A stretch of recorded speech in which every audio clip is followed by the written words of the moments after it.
نحمدہ و نصلی علی رسولہ الکریم بسم اللہ الرحمن الرحیم۔ آسان مدنی نماز مترجم۔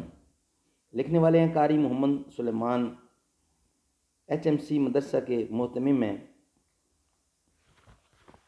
سبجیکٹ ہمارا یہ ہے کہ بچوں کے لیے اچھے نام رکھنے چاہیے، بچوں کے نام اچھے رکھنے چاہیے۔ نحمدہ و نصلی علی رسولہ الکریم بسم اللہ الرحمن الرحیم۔ دنیا میں ہر چھوٹی بڑی چیز کسی نام سے پکاری جاتی ہے، اسی طرح ہر پیدا ہونے والے بچے کا کوئی نہ کوئی نام رکھا جاتا ہے، اور نام آدمی کی زندگی پر گہرا اثر چھوڑتا ہے، اس لیے نام اچھا رکھا جائے۔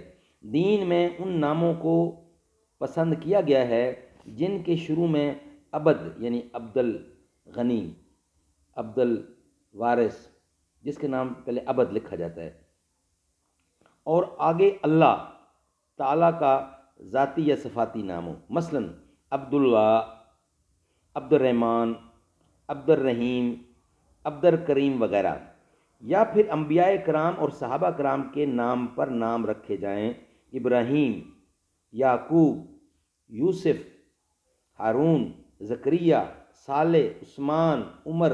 اسی طرح بچیوں کے نام صحابیات کے ناموں پر رکھے جائیں، مثلا عائشہ، خدیجہ، کلثوم، رقیہ، فاطمہ، زینب، سلمہ وغیرہ۔ برے نام رکھنے یا برے نام سے پکارنے سے یا نام بگاڑ کر لینے سے منع کیا گیا ہے۔ ماں باپ نے غلطی سے کسی کا برا نام رکھ دیا ہے تو اسے بدل لینا چاہیے۔ وہ نام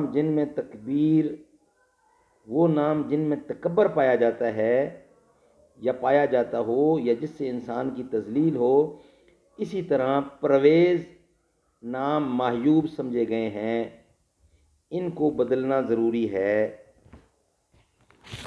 جو نام رکھتا ہے اس کو بھی بہت بڑا ثواب ہے، اور جس کا نام رکھا جاتا ہے اس میں وہ خصلتیں پائی جاتی ہیں، اس لیے فرمایا گیا ہے کہ نام اچھے رکھو، یعنی حضور کے نام، اللہ کے نام، صحابہ اکرام کے نام، ہزاروں نام ہیں، وہ رکھے جائیں۔ اللہ تعالیٰ اس میں برکت ڈال دیتا ہے، اس بندے میں ایسے اوصاف پائے جاتے ہیں، اور جو نام رکھتا ہے اس کو بھی بہت ثواب ملتا ہے۔